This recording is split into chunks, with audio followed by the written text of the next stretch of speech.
प्यारे भाइयों और बहनों, अब शुरू करते हैं गौतम ऋषि की कथा। जिन्होंने विश्वामित्र जी और वशिष्ठ जी की कथा नहीं सुनी, वह रूहानी राह द पाथ ऑफ स्पिरिचुअलिटी संत मत चैनल पर जा कर के उसको देख लें और उसको समझ लें, समझकर उसको अपने जीवन में उतारें। और जैसे जैसे आप उसको अपने जीवन में उतारते चले जाएंगे, आप भी एक स्थायी सुख का अनुभव प्राप्त करेंगे। गौतम ऋषि की कथा। जब वशिष्ठ जी चुप हो गए, तब सब लोग थोड़ी देर के लिए समाधिस्थ हो गए। विश्वामित्र जी के चरित्र सचमुच अति चित्त आकर्षक थे। उस पर वशिष्ठ जी की धैर्यता व दृढ़ता अत्यंत प्रशंसनीय थी। भारद्वाज ऋषि ने उसकी पीठ थपथपाई। क्यों न हो वशिष्ठ, तुमसे ज्ञान और भक्ति की मर्यादा चली है। तुम सच्चे ब्रह्म ज्ञानी हो। तुम में ज्ञानियों के सारे लक्षण विद्यमान हैं। जो लोग जीवन मुक्त पुरुष को देखना चाहें, वे तुम्हारे दर्शन करें। यह मिथ्या है कि मनुष्य जीवन मुक्त नहीं हो सकता। तुम उसके जीते जागते उदाहरण मौजूद हो। विश्वामित्र जी की भी प्रशंसा है कि उन्होंने जो चाहा कर दिखाया। जिस ध्येय को दृष्टि के सामने रखा, उसी को पूरा कर दिखाया। यह सत्य है कि उनको निर्बलताओं और त्रुटियों का सामना करना पड़ा, मगर ऐसा कौन व्यक्ति है जिनको इनसे काम नहीं पड़ता। जो राह में पग धरता है, उसको कभी कभी थकान भी होती रहती है। दुख तो उसके लिए है जो अपने ध्येय लक्ष्य की ओर नहीं चला। मार्ग चलते जो गिरे, ताही न लागे दोष। जो मार्ग पग पर न धरे, ता सिर करे कोस। तुम दोनों महात्मा धन्य हो और अमर कीर्ति के अधिकारी हो। अब गौतम जी की बारी है कि वह अपना वृत्तांत सुनाए। महर्षि गौतम बोले, जवानी के दिन भी खूब होते हैं। नए नए विचार, नई नई उमंगे, जगत बैकुंठ का नमूना दृष्टिगोचर होता है। न किसी का दुख, न किसी का शोक। जिधर दृष्टि जाती है, खुशी के दृश्य दिखाई पड़ते हैं। निराशा और हताश की बलाएं जो जीवन बुढ़ापे के जीवन को कटु बना देती हैं, जवानी में उनका कहीं चिन्ह भी नहीं दिखाई देता। एक काम नहीं हुआ न सही, उसी समय दूसरे का ध्यान आ जाता है। एक द्वार बंद हुआ, सैकड़ों और खुलने वाले दृष्टि में आ गए। जवानी सचमुच जीवन की बसंत ऋतु है। दिल की कलियां खिल जाती हैं और सब और उनकी सुगंध फैलकर सहस्त्रों मनुष्यों के मस्तिष्क को प्रफुल्लित कर देती है। जो कोई इन जवानों के प्रभाव में आ गया, उसी को कुछ न कुछ खुशी का भाग मिल गया। सूर्य निकला हुआ है, आकाश पर कहीं बादल का चिन्ह तक नहीं है।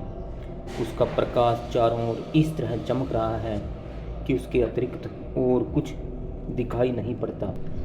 यदि कुछ दिखाई भी देता है तो वह भी उसी कारण है। यही दशा युवावस्था की है। जो चाह कर लिया, आगे पीछे देखने की आदत नहीं। जिसकी इच्छा हुई उसको प्राप्त कर लिया। उसके प्राप्त करने में अगर मगर का भय नहीं। गौतम जी कहते हैं कि मैं अभी युवा था। युवावस्था के आवेश में ताल ठोक कर दुनिया के अखाड़े में मलयुद्ध करने आया था। दुनिया एक हरी भरी फुलवारी ज्ञात होती थी। मन में प्रसन्न था, मन में खुश था।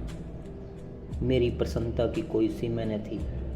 एक दिन प्रातःकाल हवन और यज्ञ करके आश्रम की फुलवारी में टहल रहा था। नव विकसित पुष्प शोभायमान हो रहे थे। हरी हरी घास पर ओस की बूंदें ऐसे प्रतीत होती थी जैसे हरी चादर पर किसी ने सैकड़ों मोती चढ़ दिए हों। पशु पक्षी सब खुशी से कलरव कर रहे थे। आम के वृक्ष पर कोयल अपना सुरीला राग अलाप रही थी। मोर अकड़ते हुए फुलवारी में पर फैलाए हुए चित्त आकर्षक ढंग से नाच रहे थे। इस दृश्य को देखकर मेरा चित्त और भी प्रसन्न हो गया और मैं परमात्मा की असीम रचना के कार्य व्यवहार पर विचार करने अभी इस विचार पर सोचते देर नहीं हुई कि एक सुंदर हंस आकाश पर उड़ता हुआ मेरी ओर आया और निडर होकर नीचे उतरकर मेरे पाँव से अपना सिर रगड़ने लगा। पक्षियों का इस प्रकार का आचरण करना कोई असाधारण बात नहीं थी। आप जानते हैं कि आश्रम के ऋषि किसी को सताते नहीं, सब पशु पक्षी उनसे हिले मिले रहते हैं और विभिन्न रूप से अपना प्रेम प्रकट करते रहते हैं। मुझको इससे तनिक भी आश्चर्य नहीं हुआ, किंतु मैंने देखा कि हंस की चोंच में एक कमल का हरा पत्ता दबा हुआ है और उस पर मनुष्य के नाखून से खुरचकर संस्कृत में कुछ लिख रखा है। पत्ता अब भी नया था, उसमें स्याही नहीं आई थी और अक्षर प्रत्यक्ष दिखाई पड़ते थे। मुझको आश्चर्य हुआ। मैंने हंस को पकड़ लिया और उसके मुंह से उस कमल के पत्ते को लेकर पढ़ने लगा। किसी ने संस्कृत के श्लोक लिख रखे थे, उनका अर्थ तुमको सुनाता हूँ। किसको दे दिल अपना कोई, दिलरुबा मिलता नहीं, किसकी उल्फत का भरें दम, बावफा मिलता नहीं। सुनते आए प्रेम का रास्ता बहुत दुश्वार है, चलने की ख्वाहिश है लेकिन रहनुमा मिलता नहीं। खुद नुमाई खुद पसंदी का नहीं नाम व निशां, बेखुदी गालिब है दिल पर खुदा मिलता नहीं। ये पद प्रेम से परिपूर्ण थे। उनको पढ़कर मेरा हृदय फड़क उठा। वाह वाह, क्या अनोखे वचन थे। मैं इनको पढ़ कर मस्त हो जाता था। हंस जो बासी दाने चुन रहा था, कभी कभी सिर उठाकर मेरी ओर देखने लगता। वह बोल नहीं सकता था, दिल था, वह आंखें थी और अंतर्य भावों को आंखों से प्रकट कर रहा था। जीभ से मनुष्य इतना नहीं कह सकता जितना आंखों से कह सकता है। मैंने उनकी ओर ध्यानपूर्वक देखा। मुझे यह ज्ञात हुआ कि मानो वह चाहता है कि मैं भी उसी प्रकार कमल के पत्ते पर कुछ लिखकर उसको दे दूं। यह विचार कुछ इस तरह मेरे हृदय पर जमने लगा कि मुझसे नहीं रहा गया। मैंने आश्रम के सरोवर से एक सुंदर कमल का पत्ता तोड़ लिया और चाहे तुम इसको मूर्खता समझो या चाहे जो विचार करो, मैंने जो कुछ अपने मन में सोचा वह आप लोगों से कहना नहीं चाहता। मैंने भी संस्कृत में श्लोक लिखे जिनका भावार्थ यह, कौन कहता है कि ढूंढे से खुदा मिलता नहीं, जिसमें हिम्मत है उन्हें दुनिया में क्या मिलता नहीं। हर मर्ज की है दवा और हर मर्ज का है हकीम, कौन सी जान है जहाँ दस्ते सफ़ा मिलता नहीं। जिसमें इस्तगना है उनका क्या मिलेगा दहर में, उनको ख्वाहिश ही नहीं वरना क्या मिलता नहीं। मेरे श्लोक इतने जोरदार नहीं थे। हंस जो श्लोक लाया था उनमें जान थी। मुझको लज्जा आई, मगर मैंने सोचा क्या हर्ज है। मैंने जल्दी में नाखून से पत्ते पर श्लोक लिखे। मैंने वह कमल का पत्ता हंस के सम्मुख रख दिया। वह उसकी प्रतीक्षा में था। चोंच में दबाया और हवा की तरह उसे ले उड़ा और वह जिधर से आया था उसी ओर चला गया। जब हंस आंखों से ओझल हो गया, मैं सोचने लगा, यह बात क्या है? किसने यह श्लोक लिख कर भेजी है? उसका नाम क्या है? कहाँ रहता है? उसका अभिप्राय क्या है? और हंस इनको मेरे पास क्यों लाया? मैंने क्यों ही बिना सोचे समझे उत्तर लिखा?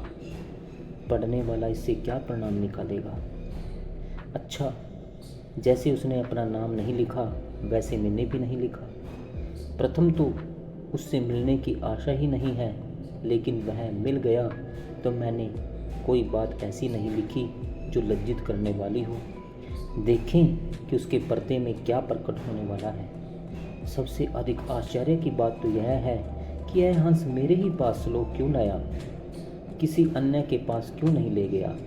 इसमें भी कोई ना कोई भेद अवश्य है, परंतु मुझको इस बात का पूरा पूरा विश्वास था कि लिखने वाला मुझको नहीं जानता।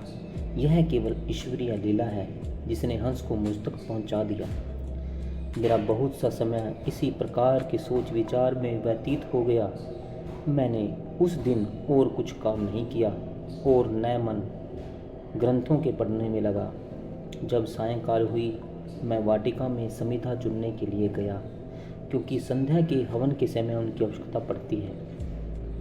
अभी मैं लकड़ी चुन ही रहा था कि वह हंस उड़ता हुआ फिर मेरे निकट आया। उसकी चोंच में पहले की भांति फिर वैसा ही कमल का पत्ता था। मैंने उसको ले लिया और पढ़ने लगा। उसका भाव यह था: तेरा निशां कहाँ है ऐ बेनिशां वाले, तेरा मकान किधर है ऐ ला मकान वाले, सुन पाए नाम तेरा गर पास तेरे आए, नामो निशा बता दे ऐ ऊंची शान वाले। मैंने इसको पढ़ा। इसको पढ़कर मुझे फिर बड़ा आश्चर्य हुआ। मैंने पहले की तरह कमल का पत्ता तोड़ा और नाखून से श्लोक लिखकर भेज दिए। हंस पत्ते को लेकर उड़ा। उसके पश्चात वह मेरे पास नहीं आया। मैंने कई दिनों तक उसकी प्रतीक्षा की, किंतु कुछ पता नहीं लगा कि क्यों नहीं आया। किसी ने उसको मार्ग में तीर से मार तो नहीं दिया। मेरे हृदय में नाना प्रकार के विचार उठ रहे थे। मैं जानता था कि श्लोकों को भेजने वाला कौन है। मैं नहीं जानता था कि श्लोकों को भेजने वाला कौन है। वह पुरुष है या स्त्री है, और किस ध्येय से उसने हंस के द्वारा भेजने की विधि निकाली है। लोग मुझको बड़ा बुद्धिमान व अनुभवी समझते हैं। मैं रसायन शास्त्र, न्याय शास्त्र और अवाद गति व काया पलट विद्याओं का आविष्कारक कहलाता हूँ। वेद और शास्त्र मैंने अच्छी तरह पढ़े हुए हैं, मगर मैं इस भेद को कदापि न जान सका। कई दिन हंस की प्रतीक्षा में व्यतीत हो गई, परंतु वह नहीं आया। मेरे चित्त की बेचैनी बढ़ती गई। मैं बड़ी द्विचिताई में रहता था। कोई बात समझ नहीं आती थी। धीरे धीरे मेरी यह दशा हुई कि मैं सच्चे हृदय से हवन व संध्या भी न कर सका। गौतम ऋषि की कथा सुनने वाले सभी प्रेमी जनों को बहुत बहुत धन्यवाद, जो इस कथा को बहुत सच्चे हृदय से सुने। प्रभु उसकी हर मनोकामना को पूरा करे, और प्रभु सच्चे संत या गौतम ऋषि जैसे महापुरुषों के चरणों में उनको बैठने का अवसर प्रदान हो और वह उनसे भेंट कर पाएँ। यही हमारी आशा है और यही हमारी मनोभावना है। धन्यवाद, धन्यवाद।